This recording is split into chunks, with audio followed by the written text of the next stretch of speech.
தேனி மாவட்டம் ஆண்டிப்பட்டி அருகே ஏடிஎம்மில் பணம் எடுக்க தெரியாத கூலி தொழிலாளியிடம் பணம் எடுத்து தருவதாக கூறி ஏடிஎம் கார்டை மாற்றிக் கொடுத்துவிட்டு அதில் பணம் மற்றும் நகைகள் வாங்கிச் சென்ற நபரை போலீசார் தேடி வருகின்றனர்.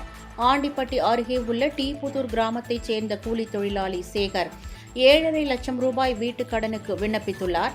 பணம் வங்கிக் கணக்கிற்கு வந்துவிட்டதா என்று ஏடிஎம்மில் சோதனை செய்ய சென்ற சேகருக்கு பணம் எடுக்க தெரியாததால் அங்கிருந்த ஒரு நபரிடம் உதவி கேட்க அந்த நபர் தன்னிடம் இருந்த வேறொரு ஏடிஎம் கார்டை கொடுத்துவிட்டு சென்றுவிட்டார்.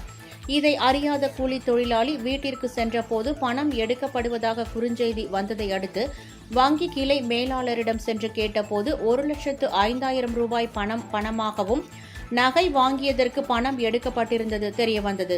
இது குறித்த புகாரின் பேரில் சிசிடிவி கேமரா பதிவின் அடிப்படையில் அடையாளம் தெரியாத நபரை போலீசார் தேடி வருகின்றனர்.